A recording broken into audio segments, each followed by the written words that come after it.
Okay, in this video I wanted to walk you through some things about inverse Laplace transforms.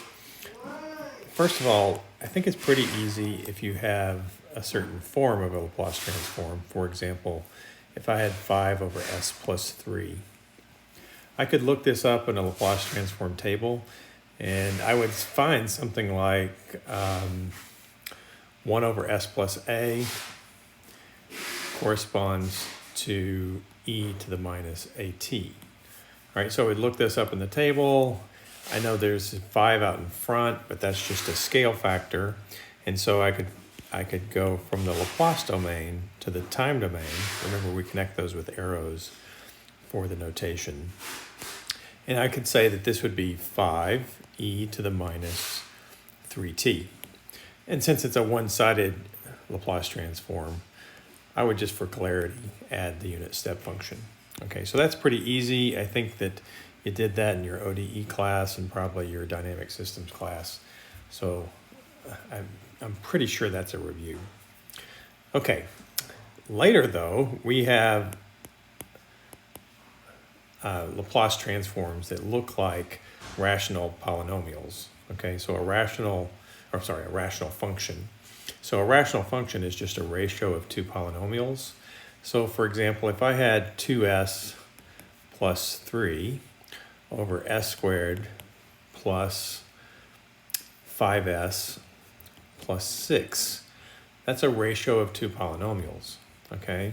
And again, I think this is a review that you could then decompose this into a couple of things that show up in the transform tables. But if you look for this, if you look for a polynomial that look like this, chances are you're not going to find this form of a Laplace transform in Laplace transform tables. So the key here is to factor the denominator to find the pole locations. All right, so we'll leave the numerator alone. And we can see here that you could factor this polynomial. If it's a complicated polynomial, like if we use integer numbers that are nice and round and easy to work with when we're thinking about these things. But of course, when we actually do mathematical modeling of systems, we're not going to get such easy numbers to work with. But this one's easy. We can factor this into s plus 2 and s plus 3. All right, and from there, I could say that y of s is equal to sum a over s plus 2 plus b over s plus 3. Okay, and you probably worked through in your classes how to calculate a and b in your ODE class or your dynamic systems class. Okay, there's a number of ways that you can do that, but I'm not going to emphasize that in this class. I'm going to assume we can just do the inverse Laplace transform using Matlab. And of course we can. All right, you should be able to do this by hand. It's just not going to be a point of emphasis, and probably on exams, I'm going to let you use Matlab to work on something like this. Okay, however, I do expect you to have a mental model. Okay, so I'm noticing a pattern here. All right, so there's my pattern recognizer icon. I'm recognizing the pattern is that y of t is going to be some constant e to the minus 2t plus b e to the minus 3t. All right, so from the Laplace transform y, I can get to the form of the time domain solution. And I realize, there'll be different values of a and b, but it gives me some idea of what that would look like. Okay, it's the sum of 2 exponentials, and of course I could graph that or plot that using Matlab. Okay, well, there could be more complicated situations where you have higher ordered polynomials. Okay, so for example, I could have s plus 1 squared times s plus 3 on the bottom. So I've already combined that to a pole form. All right, so I can identify the poles. We have a double pole at -1 and another single pole at -3. It's a double pole because of the square function. Okay. All right, and then on the top, I might have 2s squared plus 3s plus 10. I'm just making something up. Now, it turns out one thing that naturally occurs in most differential equations that we write to model physical systems is that you get a proper rational function. Proper meaning that the order of the top, like in this case, the order of the top is 2. And if you FOIL this out, the order of the bottom would be 3. So this is a proper rational function. Okay? So from there, I could come up with the form of the partial fraction expansion. And so this is one of the things I wanted to remind you of. The form in this case would be you use the lower powers of the pole, so s plus 1 to the first, but also the higher power of the pole, s plus 1 squared, and then repeat that for the other distinct real pole. All right? So that's what the form of y of s would look like. And then I could look this term up in a table, and I would realize that I could write down the form of y of t would be a e to the minus t plus b t e to the minus t plus c e to the minus 3t. Okay, so I'm dropping the unit step here, but you can match the terms, all right? So this repeated pole at s equal minus 1 matches with this term that I highlight in yellow, okay? And of course, you can match other terms. This matches this, and finally, this matches this, okay? And one final case that I wanted to talk about, all right? Let's say we had y of s is equal to we could just make it a constant on the top, 10, all right? And on the bottom, let's have s plus 2 squared plus 16. And s plus 1 cubed. All right. Okay, so if I had this, what would the partial fraction expansion look like?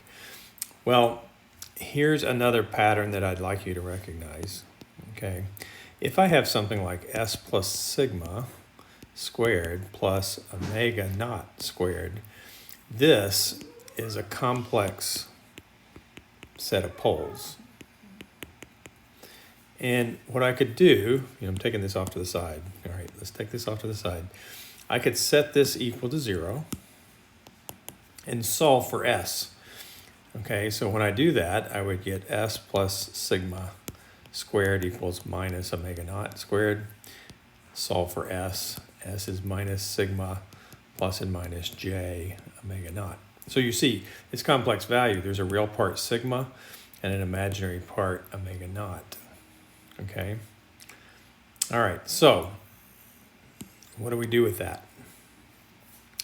Well, what you learned probably, I'm hoping, in your differential equations class is that if you have a second order pair of roots, okay, you could put this of the form as plus b divided by the complex roots.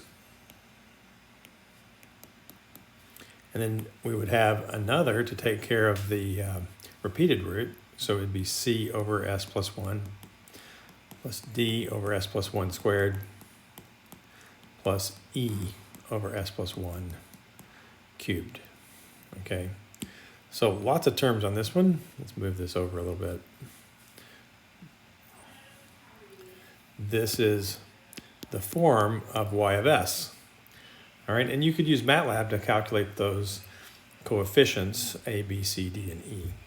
All right, but then what would we know for the form of the solution? Well, anytime I see a second order, all right, so this is a second order term, all right, it's a proper rational function. When I just look at this, the order of the top is 1 less than the bottom, okay? all right, then what that would mean is the time domain solution is going to be of the form some alpha e to the minus 2t cosine of 4t. Okay, so where did the 4 come from? It's the square root of 16. Where did the minus 2 come from? That's this root. S equal minus 2 is the minus sigma that showed up here. All right, so there's a cosine component and there's also a sine component of the same frequency.